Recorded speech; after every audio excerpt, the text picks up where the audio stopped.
Guys and welcome back to my YouTube channel Fiza Khan. And जैसे कि आपने टाइटल देख लिया होगा कि आज की वीडियो हमारी होने वाली है बहुत ज़्यादा इंटरेस्टिंग, बिकॉज इसमें इंफॉर्मेशन भी होगी और मैं आपको ये चीज़ें बताऊंगी कि how you can get 6+ band in your speaking module in IELTS exam. So I got 6.5 और मैंने इन्हीं सारी टेक्निक से अपना बैंड स्कोर कैसे 6 से 6.5 तक लाया। दैट 0.5 बैंड का जो मेरा इंक्रीजमेंट है वो इन्हीं सारे स्टेप से आया है। That's why I will share all this step. So without wasting any time let's start this video. So first, what is speaking? तो स्पीकिंग हमारा कैसे रहता है एग्जाम, ये हमारे टोटल 3 पार्ट्स में रहता है। Part 1, part 2 and part 3 as you mention here. Part 1 के अंदर आपका बेसिकली PIR राउंड रहता है, जिसके अंदर कुछ पर्सनल क्वेश्चंस आपके होम टाउन से रिलेटेड, आपका नेम, आप क्या जॉब करते हैं, आप स्टूडेंट हैं, आपकी क्या फेवरेट चीज़ें हैं, और उसके साथ साथ कुछ 5 से 6 क्वेश्चंस एक्स्ट्रा पूछे जाएंगे which is based on different genres like sports, favourite hobby, badminton, sports, something like that. Then हमारा आता है cue card, that is in the part 2। तो पार्ट 2 में हमारा आएगा क्यू कार्ड। उसके अंदर बेसिकली क्या होगा, आपको एक टॉपिक दिया जाएगा एंड उस टॉपिक पे आपको 1 मिनट से 1.5 मिनट तक, मतलब 1.5 मिनट तक आपको 90 सेकेंड्स तक मिनिमम बोलना होगा। एंड देन उसके अंदर भी काफ़ी चीज़ों का ध्यान रखना होगा जब आप अपना क्यू कार्ड को बोल रहे होंगे। That is the part 2। Then हमारा है पार्ट 3। ये बेसिकली होता है फॉलोअप क्वेश्चन। तो फॉलोअप क्वेश्चन के अंदर बेसिकली क्या होता है, जो भी हमारा क्यू कार्ड रहता है, क्यू कार्ड से रिलेटेड ही हमारा फॉलोअप क्वेश्चन होगा। उसके अंदर आपकी एग्रीमेंट, डिसएग्रीमेंट एंड आपके व्यूज़, ओपिनियन, ये सारी चीज़ों को पूछा जाएगा और उस रेफरेंस में आपको उस क्वेश्चन का आंसर देना होगा basically. Speaking module of IELTS exam and जो टोटल हमारा पार्ट 1, 2, 3 रहता है वो 10 से 13 मिनट्स तक का रहता है। इसके ओवरऑल यही मिनट तक प्रॉपर आपका एग्जामिनर जो होगा वो आपसे बात करेगा।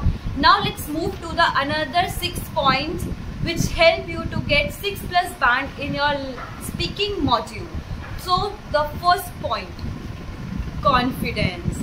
How much confident you are definitely get you the higher and desirable band in your speaking module.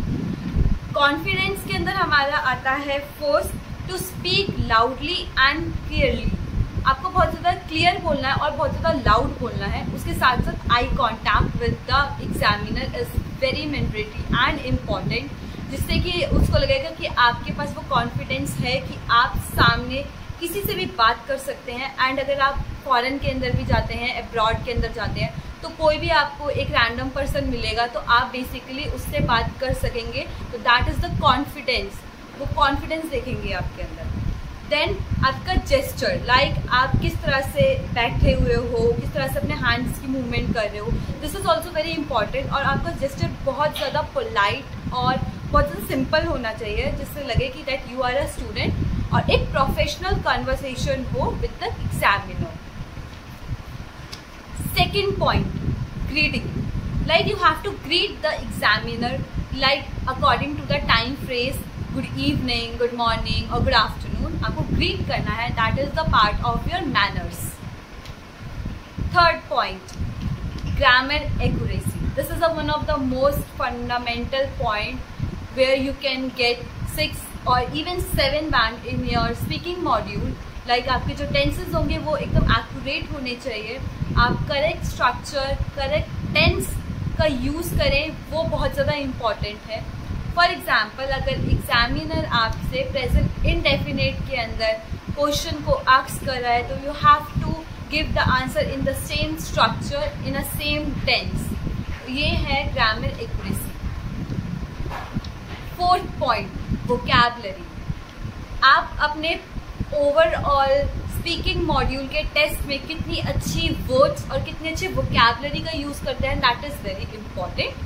क्योंकि वोकैबुलरी का मतलब होता है कि आपकी जो इनर थिंकिंग है, एक क्विक थिंकिंग के साथ आप इनर थिंकिंग के अंदर क्या वर्ड्स उस सिचुएशन पे फिट कर सकते हैं, दैट इज़ ऑल्सो इम्पॉर्टेंट। और उसी से एग्जामिनर आपको एग्जामिन करेंगे और आपको बताएंगे कि आप एक 5.5 वाले बच्चे हो या फिर 6 और 6 6.5 बैंड स्कोर वाले बच्चे। देन हमारा 5th point that is phrases, idioms and connectors.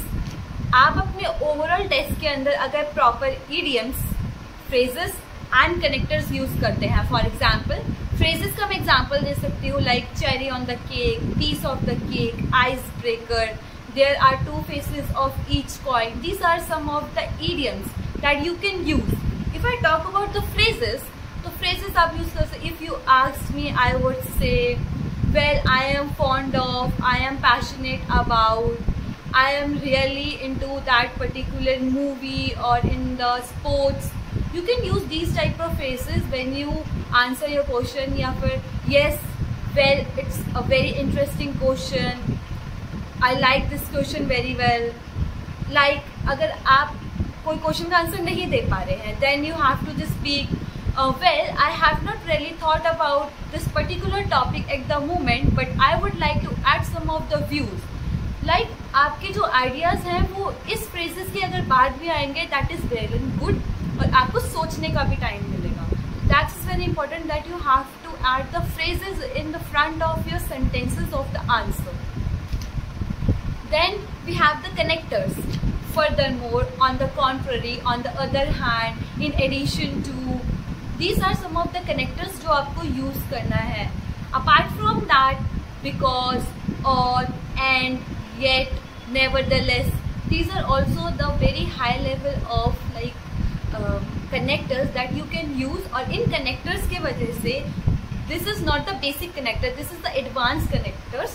तो आपका जो बैंड स्कोर है और जो एग्जामिनर आपको एग्जामिन कर रहे होंगे that is at the upper level. It means वो ये सोचेंगे कि हाँ जी बच्चे को समझ आ रहा है, ही नो कनेक्टर्स का यूज़ करना है, ही नो कैसे टेंसेस का यूज़ करना है. So you will definitely score 6 or 6.5 very easily. The 6th step and the very last step of this proper video is do not repeat the same words again and again. For epitome or for example, use the simple words and do not repeat the words very frequently. Like अगर आप use कर रहे हैं human beings, so आपको next बार बोलना है person, उसके next बार बोलना है आपको individual, उसके next बार आपको बोलना है citizen. मतलब आप एक ही चीज़ के सिनोनियम्स यूज करें तो आपका एक अच्छा बैंड स्कोर आ पाएगा. मतलब repetition of the same word decrease करना है आपको और उसकी जगह सिनोनियम्स को ऐड करना है. That will definitely uplifted your band score. Then आपका इसी के अंदर आता है सॉरी. डू नॉट लाइक अगर एग्जामिनर की आपको बात समझ नहीं आ रही है तो आप सॉरी एक बार बोल दीजिए, बट अवॉइड करो सॉरी बोलना बार बार अपने ओवरऑल टेस्ट के अंदर.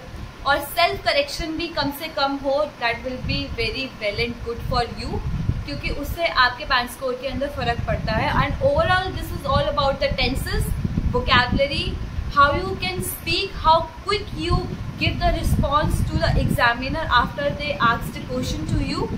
सो these are all the steps जो मैंने ध्यान में रखे when I went to my IELTS examination of speaking module and I got 6.5 in my speaking. And ये सारे steps अगर आप follow करेंगे you will definitely score a desirable band. After that also कुछ जितने भी notes मैंने prepare करने के लिए use करे थे I will definitely share with you people in the description box. And if you have any query तो आप मुझे comment box के अंदर भी लिख सकते हैं, मैं उसका रिवर्ट भी कर दूंगी जल्द से जल्द. And I hope you like this video. Thanks for watching. Bye bye.